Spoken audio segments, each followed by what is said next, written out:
आप और हमको भी हरि की कृपा प्राप्त करनी है तो बिना श्री जी के कृपा के वो कृपा प्राप्त नहीं हो सकती है।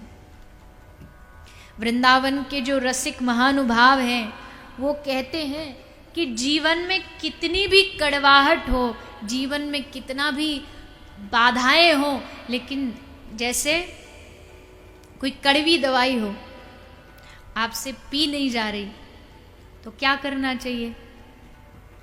या तो उस दवाई के साथ कुछ मीठा खा लो, या दवाई खाने के बाद थोड़ी सी मिश्री खा लो, शक्कर खा लो।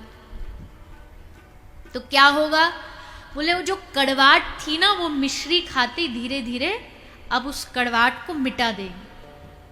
वैसे जीवन में कितने भी आपत्ति विपत्ति बाधाएं हो, पर एक बार जिव्या से राधा नाम की मिश्री अपनी जिव्या से बोलो तो सारी विपत्ति सारी कड़वाहट राधा नाम दूर कर देगा।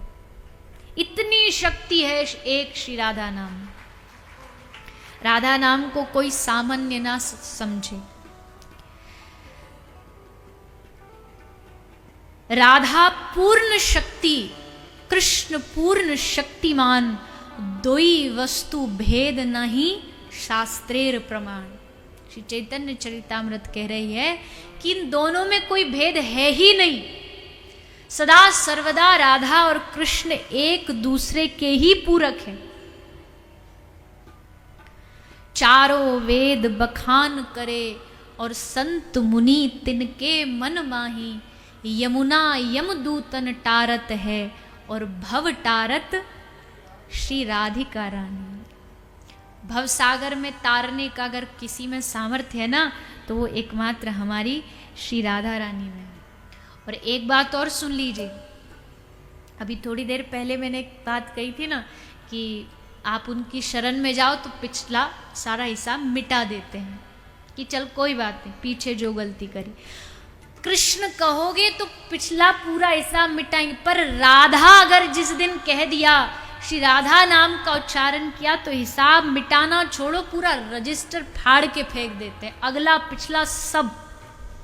ठाकुर जी कहते तेरे पिछले अगले सब पाप माफ। क्यों? क्योंकि तूने मेरी प्रिया श्री राधा का नाम लिया है, श्री राधा नाम का उच्चारण किया है। सोच, और केवल रजिस्टर नहीं फाड़ देते, उल्टा क्या सोचते कि अब इसे मैं क्या दे दूं? पाप पुण्य तो खत्म कर दिए लेखा जोखा, अब इसे क्या दूं इसे, इसने श्री राधा नाम लिया है, इसे धन दूं दौलत दूं। बोले अरे नहीं नहीं, ये तो कोई कीमत नहीं है मेरी नजरों में, सबसे कीमती चीज दे देता हूं। क्या देता हूं? बोले ठाकुर जी अपने आप को ही उस भक्त को दे देते हैं, हमसे ज्यादा कीमती क्या होगा और बना। तो जो राधा नाम लिया, बोले उसको अपने आप को ही दे दिया, जा आज से हम तेरे, तू जैसे नचाएगा हम वैसे नाचेंगे। जगत को नचाने वाले कृष्ण हैं और कृष्ण को नचाने वाली हमारी बरसाने वाली श्री राधा रानी है। तो ठाकुर जी फिर भी थोड़ी बहुत कंजूसी करते कृपा करने में, पर राधा रानी तो कृपा की भंडार है। राधा रानी का एक नाम है बरसाने वाली,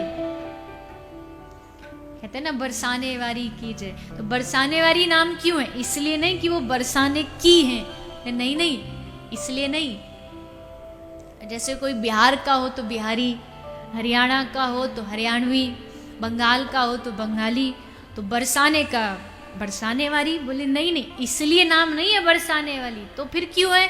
बोले ठाकुर जी कृपा बूंद बूंद बरसाते हैं, पर राधा रानी तो कृपा की बारिश कर देती है, इसलिए कृपा बरसाने वाली कीजिए। जो कृपा बरसाती है उनकी कीजिए। हर कदम कदम पर वो ही संभालती है, कोई गुण अवगुण नहीं देखती। एक सबसे बड़ा श्री जी के चरणों का सानिध्य प्राप्त करने का लाभ यही है, गुण अवगुण नहीं देखती। क्यों नहीं देखती? बोले अरे साधारण जगत में भी तो आपने देखा होगा, साधारण जगत में कोई बालक ऊपर से नीचे तक गंदा मैले कपड़े पहना हो तो पड़ोसी क्या कहेंगे? अरे दूर हट, कैसे गंदे कपड़े पहन के आया है। भाई बहन भी कह देंगे अरे नहा ले पहले। पर जो माँ होती है वो जैसे देखती है खूब गंदा है, ऊपर से नीचे तक मैला है, माटी लगी है, फिर भी उसको लेकर के अगर आता है स्कूल से दौड़ धूप करके तो उसको अपने गले से लगा लेती। वो नहीं सोचती कपड़ा गंदा है कि नहीं गंदा है।